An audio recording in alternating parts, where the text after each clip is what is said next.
ये कहानी है आरिफ कुरैशी की, एक ऐसा आदमी जो दो जिंदगियां जी रहा था। जगह है कराची, पाकिस्तान का सबसे बड़ा शहर। यहाँ एक बहुत ही तनाव भरा ऑपरेशन चल रहा था। वो छत पर एक ट्रांजिस्टर पर बड़ी तेजी से कुछ कर रहा था। उसकी उंगलियां कांप रही थीं। वो एक सीक्रेट मैसेज भेज रहा था और उसे पता था कि खतरा पहले से कहीं ज्यादा है। और नीचे आर्मी की गाड़ियां गली में घर घर जाकर तलाशी ले रही थी। तो आखिर क्यों? इसका जवाब बरसों पहले एक जंग में छिपा है।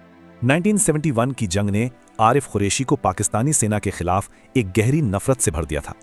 और यही पर्सनल दुश्मनी उसे किसी और देश के लिए एक परफेक्ट कैंडिडेट बना रही थी। भारत की खुफिया एजेंसी रॉ ने उसकी इस नाराजगी को पहचाना और उसे एक एजेंट के तौर पर रिक्रूट कर लिया। पर जैसे ही उसकी जासूसी की जिंदगी शुरू हुई, एक नया खतरा उसके अपने ही घर से सामने आया। उसका छोटा भाई इमरान पाकिस्तान की खुफिया एजेंसी ISI में शान से शामिल हो गया। मतलब एक ही छत के नीचे अब एक शिकारी और उसका शिकार रह रहे थे। आरिफ ने अपने भाई से नजदीकी का फायदा उठाया और उससे जरूरी इंटेलिजेंस निकालता रहा।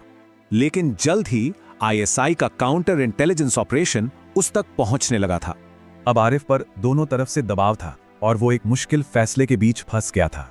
वो चुप होकर अपनी जान बचा सकता था या फिर एक आखिरी जरूरी मैसेज के लिए सब कुछ दांव पर लगा सकता था।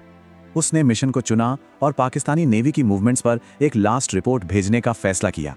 उसने पूरे 2 मिनट तक ट्रांसमिट किया। ये खतरनाक रूप से लंबा था और ISI के लिए काफी था। मॉनिटरिंग वैन्स ने सिग्नल को सीधा उसके घर तक ट्रेस कर लिया। सैनिकों के हर घर की तलाशी लेने पर उसने सबूत छिपाने के लिए तेजी दिखाई। लेकिन रेड को लीड करने वाला वो इंसान था जिसकी उसने कभी उम्मीद नहीं की थी। और किस्मत का खेल देखिए, भाई की मौजूदगी ही उसका बचाव बन गई। ये राज हमेशा के लिए उस परिवार में ही दफन हो गया।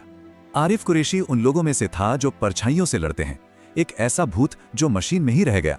और ये दिखाता है कि कैसे ग्लोबल लड़ाइयों के बीच ऐसी छिपी हुई अनकही कहानियां भी मौजूद हैं।